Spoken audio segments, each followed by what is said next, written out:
I think we are live now. Let me check it. Okay.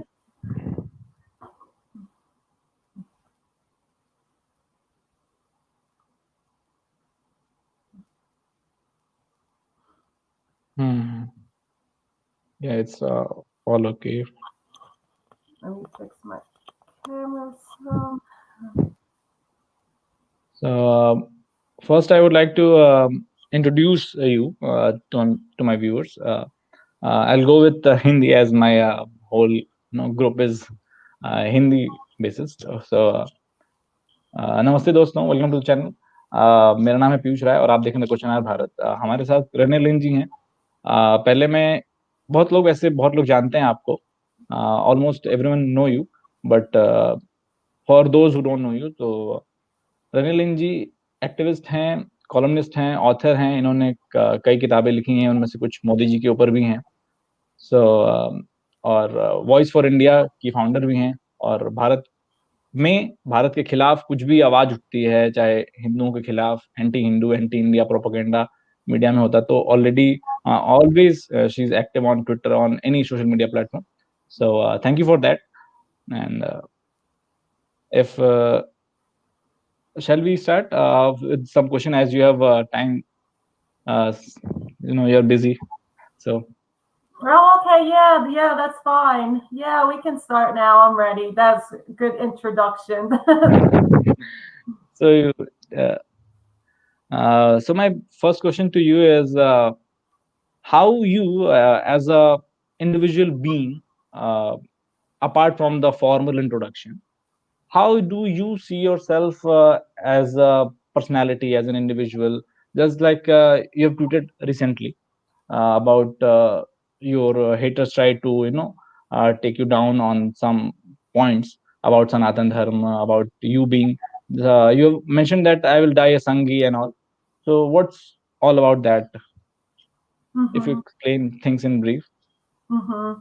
Yeah, so basically, yeah, I'm just me. I mean, I like to put my points across of how much I love Sanatan Dharma. And, everybody has their critics, their haters, and even people that, that are fans that's been following me. For years. Not everybody agrees on everything that everybody says. I don't care which faith you follow. I don't care if you're a diehard Sanji, Hindu. There's always going to be somebody that thinks that they're right on a point and thinks that they're right on this point. So even growing up as a Christian, you see so many battles between people and churches and pastors. No, the Bible says this. This is what it is. You're wrong. Then this person will say this. So I notice it's the same thing, with my Hindu brothers and sisters. You'll see fighting, or even if I post something what I feel, people are still fighting. And they think that they're right, but it's right.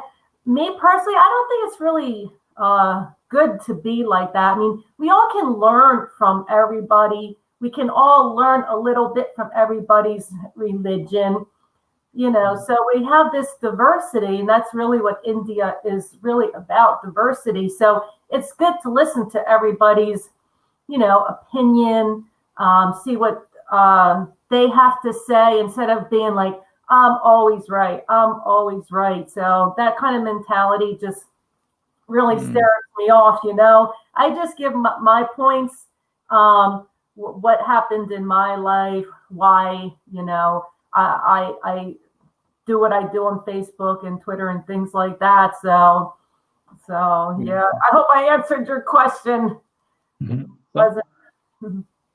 Exactly. And one more point, that all of the above, no one can make everyone happy with their points. At a point, there will be some people who will disagree with you, or get angry or get offended, but you cannot make everyone happy at all the time.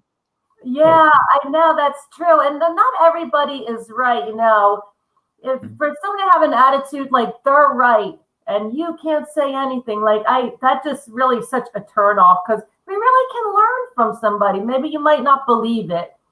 You know, you have a different opinion. That's okay. Let's just, all get along. So yeah, I totally agree with you. I hate somebody with that mentality because, God gave us this big world, this big country, all these different peoples and things like that. So it's good to learn from everybody. We can always get something out of something, instead of like it's only this way or the highway, that type of mentality,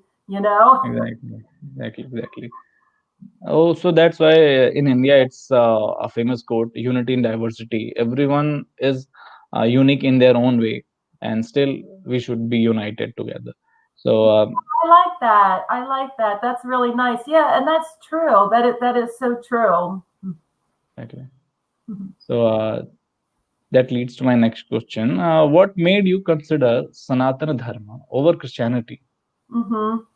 Well, Christianity, they always have the same sermon. You have to accept Jesus or you're going to burn in hell forever. So for me, it was kind of like when I was exploring and learning years ago, it was like, well, that means everybody's going to go to hell. Like everybody is going to go to hell that doesn't accept Jesus. That's like practically, like what, 3/4 of the world or something. It's like, to me, it just didn't make sense. So when I started learning, and it was ironic, different people were coming in my life, and I was traveling to India frequently. And when I started learning about Sanatan Dharma and its principles, it really shook me to the core. And, coming from India and traveling to India so many times and just seeing the hospitality of people and, just simple things that they do, like touching someone's feet and namaste, or, when they have like different names for people, when, people call me Behan or Didi and things like that. Like, it's like, you feel like a part of the community. It's like these things from India that you don't see anywhere in the world. So I thought that was just so beautiful. So when I started learning about Sanatan Dharma and its principles, it was really all about love, harmony, unity with people. And to be honest with you, one of the main, like that was a lot that really struck me to the core, because in Christianity, it's not like that. But one of the main principles that I really loved was how they try, and I know not all Hindus are vegetarians, but they try to be a vegetarian. Like they give so much respect to animals as, a human being. So that like really touched me to the core. And that is true. So I became a vegetarian back in 2006. And it's kind of like this really magical thing happens to you. Over time, you become more compassionate to the environment, to animals. And even like I'm food shopping in the food market, and I see all this packaged meat in the freezer. It's disgusting seeing cows, all the beef and pork and chicken all packaged and frozen. It's disgusting. So it makes you become more aware of yourself as a human being, and just becoming more, aware of the environment, animals, and compassionate. And now, like I always donate money to animal abuse to help the animals, big animal rights activists, because that's so important. We have to, help back to help these animals that are being abused. Even when I'm in India, I love going to the goshalas because cows are so beautiful. And So I've seen, I'm sorry? Yeah, I've seen your pictures with calves and cows. Oh, yeah. They love the attention when you pet them and show them love. Every time I get a goshala, they kind of come running. They just love it so much when you're like right there and you're talking to them like a baby and you're hugging them and you're kissing them. They love it so much. So like, I love it too. And, years ago, I used to eat beef before I was a vegetarian, before I turned vegetarian in 2006. Now when I look back, I'm like, oh my God, disgusting. Really, really disgusting, because they give like the milk so we can have all this nutrition like butter, ghee, curd. So they're more useful alive than dead. So that was one of the core things in Sanatan Dharma, their principles of vegetarian, that respect all life, and even to animals, even like, since when I told you how it kind of like transform you, where you have so much uh like compassion. Like even me now, like I hate to, like if I see a spider or an ant, like I can't step on it. Like I feel like I Mm-hmm. want to let everything live. So it really has that profound effect on you, slowly by slowly. When you stop eating animals, it's really profound. I can't really explain it, but over time, it makes you so much more compassionate. If that makes any sense. Exactly, exactly. Like when in India we say Atiti Deo Bhava, Yeah, God is our guest is our God, yeah, and pray to every living, non-living thing. We even pray to stones, trees, water, animal. So yeah, here we learn to live with nature. We mhm. learn to involve with everyone around us in Yeah. Prakriti. In Hindi we say Prakriti. Yes. Yeah, that is so true. That's why, yeah, I just love, I'm a big advocate of vegetarianism. And I was on the Jaipur Dialogue, I think it was about 2 weeks ago, and I was talking about how when you become a like when you eat meat, it's dead. It lowers Hmm. your frequency, like your vibration. We all vibrate. The earth vibrates. Started the universe. So it's good to eat healthy and healthy food. And when you eat animal meat, that really puts you in a low vibration. You're not vibrating high. You want to vibrate high. So that's like, it's all a part of food. We can't live without food. We need food to survive. So it's always, I'm a big health advocate, been studying it for years. So it's always so crucial to try to eat as healthy as you can, fresh fruits, vegetables, live food. And when you eat dead food, because when they Hmm. slaughter an animal, these beautiful animals, they're highly intelligent. They know that they're going to be slaughtered. And when they get slaughtered, especially in Islam, the animal really gets tortured a lot. Now, Exactly. in the Jewish people, they have a different method of killing it. They inject it so the animal slowly dies with less pain. But they know, so them hormones, fear hormones, they come to the surface, and people are eating that. They're eating that. That's why they did a research and they found out this one president, I think it was Bush, the father, he spent millions and millions of dollars, and Hmm. he wanted to find out about, are people who vegetarians less violent. So he spent millions and millions of dollars. He did this research, and it took many years. And according to this particular research, I'm not saying it's true, I'm just telling you the research said that people who are vegetarians are less angry and less geared Hmm. to violence and war. I personally believe that. I don't know if anybody wants to believe it. Me personally, I believe that. Hmm. So because you're ingesting them fear hormones, it goes in your body. You become what you eat. That's like a famous saying we say in America. I don't know if you've heard that, but Yes, that's yes, yes. what we say here. You become what you eat. So I truly believe that. I really do. That's why I think when you become a vegetarian, it's so magical what happens to you, the transformation. So I Hmm. really truly believe that, and we also want to vibrate, on a high frequency, and eating animals doesn't do that. It lowers your frequency. So But I've heard this saying from Sadhguru, what you eat, all things. Uh, and the main thing is, uh, in Islam, as we mentioned, they torture torture these cows, animals, any animal, by killing them slowly, slowly. The term halala in their terminology. So it's all the practice of killing animal, eating them, and then talking about humanity and the religion of peace thing. Mhm. So they are exposing themselves by doing such acts.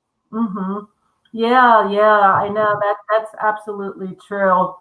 So I Right. always, and a lot of people, believe it or not, even like some Hindus, right? And when I always talk about, because I really love health. I've been following it for years and years. Everything I can read about it, I'm just a big advocate on health. I love nutrition and things like that. So when I preach about vegetarian, I even have some Hindus, like they'll start attacking me. Oh, keep your thoughts to yourself. Don't tell. Blah, blah, blah. Like, I'm not telling anybody, oh, you better be a vegetarian. Blah. I'm not like that. I just give my points, what I feel, what I Hmm. learned, my opinion. Either you want to accept it or not. I really don't care. But I know some people they get so upset when Hmm. because they eat, especially really the Hindus. Believe it or not, they're the ones that get more upset with me preaching about being a vegetarian than Christians do. They get angry because I don't know if it's something instilled with the religion that they try to be vegetarian if they're eating chicken or something. They attack Hmm. me and say, keep your words to yourself. We don't want to hear it. But I never tell anybody, you better be a vegetarian, blah, blah. I just give my points of views. If you want to listen to it or not from my research, hey, that's okay with me. I really don't care. I'm just, I my even I have faced such issues with them. So there are many. okay. Yeah, there are many people. I've made a video on Nagaland and something like they were eating dogs. So Oh, I'm God. yeah, in China, Nagaland, in some part of the country, continent, everywhere, some of the other animal is getting killed for feeding purpose. It's so horrific. You're Oh, God. so yeah. So they were criticizing me for doing that, why I'm questioning them, why I'm questioning their food habits, so and all. So there are certain elements everywhere. Yeah, now that's extreme. Yeah, I know in China, oh my God, they'll eat anything, dogs and cats, and oh my Mm, God, it's really disgusting. exactly. We can't even imagine you're loving the dog at the point, and the other second you're killing it. Yeah, I know. Like even like here, like everybody has cats and dogs as pets, and they love Mm, them. But then they'll go out and eat chicken, or they'll eat a cute little pig, right? And I'm like, well, you're what's the difference between a pig and a dog, a chicken and a cat? Like you can't eat the cat or the dog, they're pets, it's against the law. But go ahead and eat chicken and pig. For me, they're all the same, they're all beautiful animals. So it's kind of like hypocrisy. You're being a hypocrite, you know, yeah, whatever. yeah, And that's my point. Probably somebody won't like my points, but like I said earlier, I'm just me. I just tell people, what happened on my journey, my research that I do, and things like that. So it is what it is. exactly. It's the point of perception. You how you look at the other thing. The if you put a pig and the dog side by side, they both have heart, they both have feelings, they both feel the same affection with you when you give them food or love them, hug them. They will love you back. They don't have brain to judge you. That in the second after you're loving the pig, you'll get him to cut him off and eat him. Yeah, exactly. Exactly. They Mhm. do in Islam. They get goat. They love that goat from the that smaller goat to the large, and then they love her so much. Kids are crying, and the second they'll cut them off and eat. Oh my God. and they call it celebration. They call it celebration. I don't understand that. How can you have something as a pet? Your Exactly. pet, they love you, you love it, and then all of a sudden the next day it's a festival and you slaughter it. Oh my God, I can imagine the kids must be crying and a lot of like stress that their pet is going to be. And then how do you eat that? How do you manage to cook it up and eat it? It's just like disgusting. I've questioned many of them. They say that it's their way to celebrate this festival. So how can you? No, I don't have any words to explain. Yeah, I know. Um, Me either. It seems weird. So let's move to another question. It's already 20 minutes past. Uh, Mhm. yeah. So I was wondering if Christianity have its door open to explore other religions, and you exploring Sanatan Dharma, and have open mind. So, but I have this notion that like Islam, it's an Abrahamic religion too. So they have one-way ticket. You can enter, but you cannot exit from your native religion. So what's all about? You must have faced a lot of backlashes and all for Mhm. leaving it and all. Um, no, actually, it's just really on my social media, people that know me, not like my intermediate family or anything like that. Even my close friends here, they never really said anything like, derogative or you're going to go to hell and it's wrong. Well, I have one friend here that Hmm. does. So, um, trying to say it's only Jesus and it's the only way. And the only thing that comes to my mind is like, well, if that's the case, practically the whole world's going to go to hell. Like, how do you tell somebody that's in love with Shiva, in love with Krishna, you know, that, walk away and only worship Jesus and love Jesus? Because Hmm. how can they if they don't feel it in their heart? They say like you feel Krishna in your heart, Shiva, like they feel that. So they feel that connection where Hmm. to go around the world and tell everybody, you have to fall in love with Jesus and follow Jesus. If they don't believe or feel it, how is that possible? So does Hmm. that mean that they're all going to go to hell and suffer, according to the Bible, forever and ever and ever and ever, just pain and suffering and torture? To me, that don't make sense. It just don't make sense. So I've never really had any backlash from really anybody. So Okay. it's been pretty mutual, unless maybe they, really It's didn't want good. to say anything. No, so it's good then. It's good. You're safe, unlike Islam. So Oh, they. I know. Oh my God. If they leave, they'll be like cast out. Like even here in America, I read in the newspaper and stuff, there's a Hmm. lot of the younger generations, they don't want to wear the hijab. They want to be a regular American, dressed in Western clothes. The girls want to wear makeup. They want to do their hair pretty, walk around, like a normal human being. They want to have fun. So there have been quite a few incidents here in America where these girls, they're wearing makeup and they're doing their hair and they're looking nice. And the father didn't like that, saying, you're not following Allah, Muhammad, you're a sinner. And they've actually chopped their heads off. Chopped their heads off. I kid you.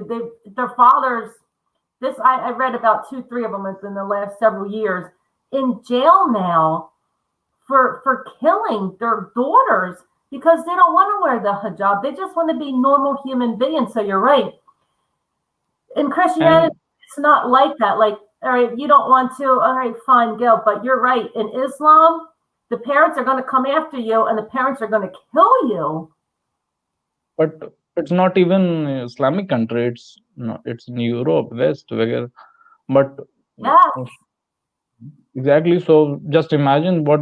they might have done in their Islamic country, they might have just chopped the head off and roam freely around, boasting, I've done an Islamic work, I've done the duty I of know.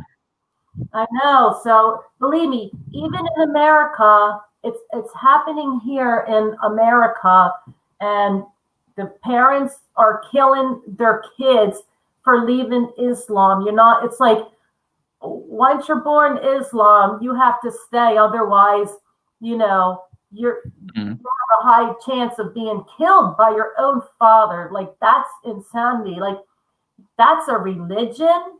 Like everything about it is just like I'm sorry. Oh my God, just everything I read about it, it's so like filled with so much hate that it just it's for me it's not a religion. It's just like filled with so much hate and violence everywhere, not just in Islamic countries, like Iraq, Afghanistan, like even here it's happening all in the Western world too. It's just horrible. exactly. So uh, it's so bad. Let's leave it here only. Let's not discuss any more of Islam. I've uh, I've seen your tweets about events in India and Indian politics. So do you already have? Sorry. Uh, so how you are culturally connected and politically connected? What your views on politics in India? Well, um, it just happens to go hand in hand kind of with the Hindus in India. I'm really, I don't know, I'm really not so much into politics in India. You never want to be like a politician. They have like, you know, Mm. going on the streets and doing, they hard work and like all this like crazy stuff. And then you have people like attacking them. So I'm just more like of an advocate. So, not an advocate, an activist. So, I Mm. like to talk my work. Well, I guess it's kind of similar. I just like to go and support the Hindus because I see a lot of like Hindu discrimination in India, and it like coincides with politics. I guess a lot of the government and things like that. So with the Hindu temples under control and, everything will happen with Ram Mandir and things like that. So I just like to be an activist. And even though I'm here in America, so I do some, when they had the big CAA that was going on, I was going to New York and different places in New Jersey and Mm. be an activist. And we had all the signs and things like that. So I like to put my voice out there and encourage people to speak up and get their voice out there and things like that. So, yeah, I think it's really important that, we all try to be like an activist. And I guess it's kind of like politician activist is all really the same, I guess.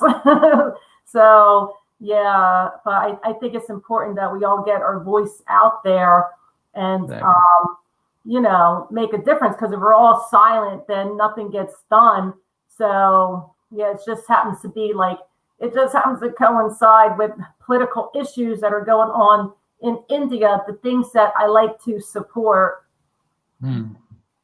Exactly, and just like you've said about temples, uh, there are some one of the biggest irony is that uh, Hindus are being discriminated where Hindus are in majority.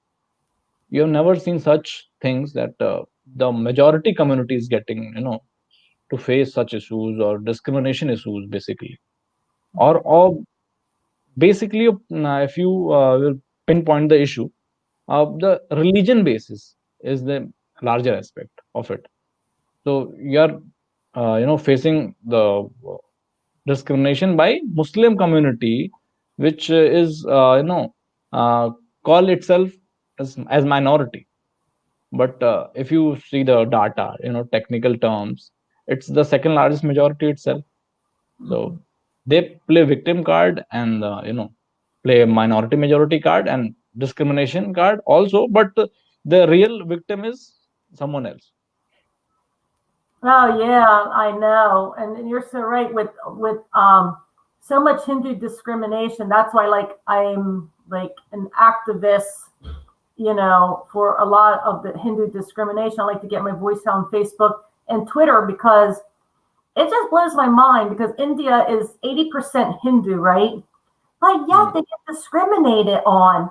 And even not just Indian media, but Western media, right? They spin it and say that Hindus are attacking and killing the Christians and the Muslims in India. mm, They only have one side that it's all the Hindus. The Hindus are at mm, fault. It's all their fault. They're violent. They're violent.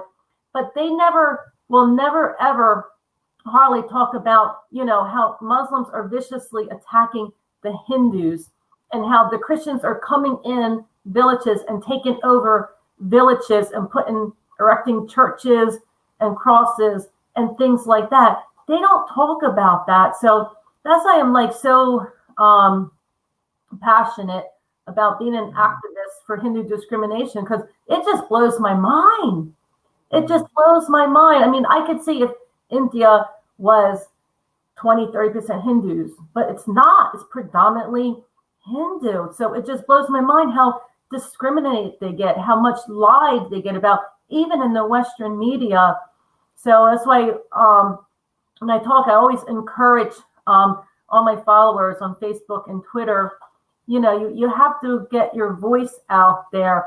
If you don't want to go out on the streets itself every day, then that's fine. If the protest comes, like me, if a protest comes in India or New York City, I'm there. If it's something that I'm advocating, to support in the Hindus, I'm there. I do videos on social media. I get my voice out there because it's so important because you want to motivate and encourage and inspire people. So either I always say, do it on social media or go out on, the streets if there's some rally or something going on and get your voice heard because it's so important that we support, and mm, stick up on these issues. And even if you don't want to go out on the streets every day, and helping people like some people do, then that's fine too. Just do something, whatever you can do in your capacity,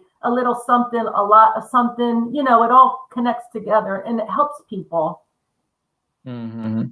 So there's one question in my mind about this Western media thing.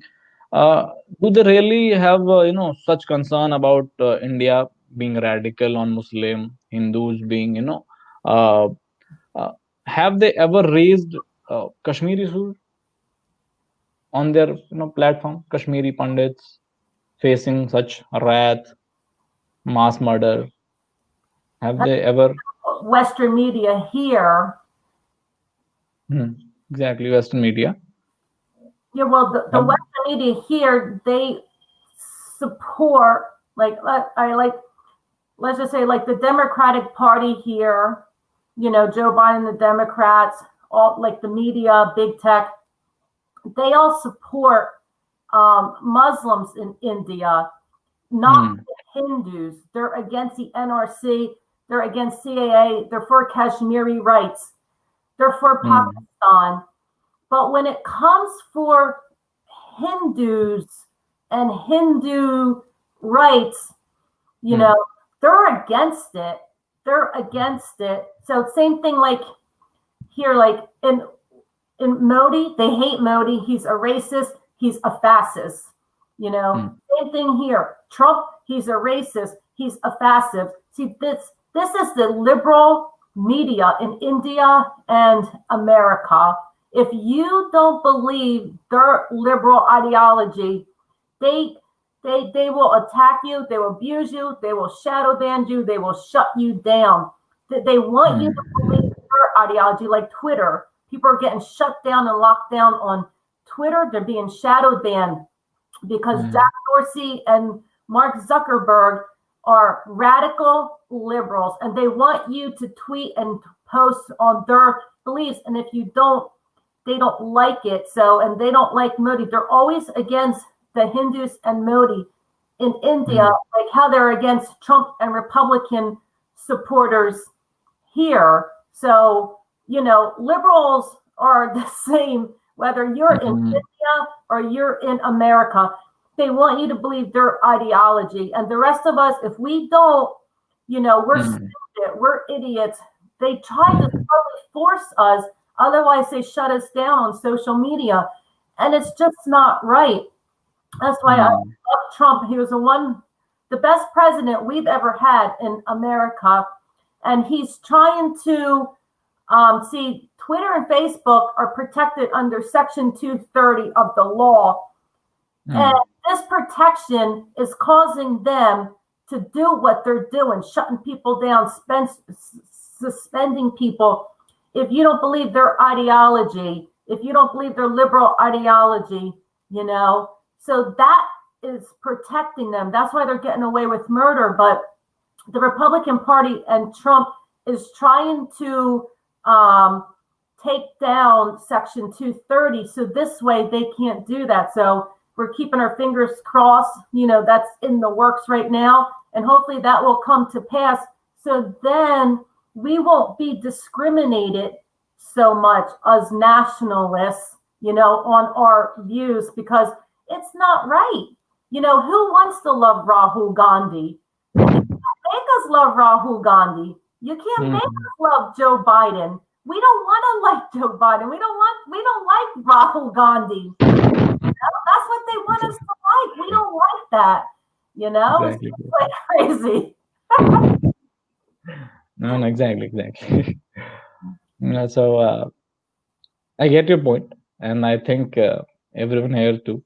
So as you have said, you have busy schedule. I'm wrapping up with 3 questions combined. You can answer it as per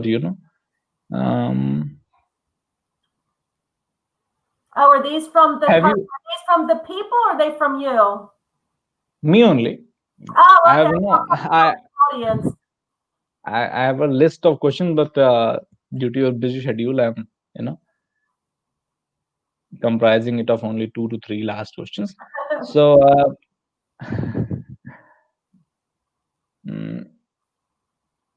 sorry. Oh, no, have you given yourself any Indic name or Hindu name like Kalidasi ji or Malisha Kapoor ji, something? Yeah, actually, I have a Hindu named Pooja, and I've been Pooja for a long time now, over 10 years. So actually, longer than that. So actually, I gave myself that name because first of all, I love Pooja. It's a beautiful name. And I just felt like Pooja. For some reason, I felt like Pooja. So I said, you know what? I'm going to be Pooja. So some of my friends in India, they call me Pooja. They rather call me Pooja. They don't want to call me Renee. And some people call me Renee. I will too. What happened? I will Pooja too. Yeah, so I don't care. Whatever you feel comfortable. You want to call me Pooja, call me Pooja. You want to call me Renee, call me Renee. I don't care. I'm like really straightforward. Like, I really don't care.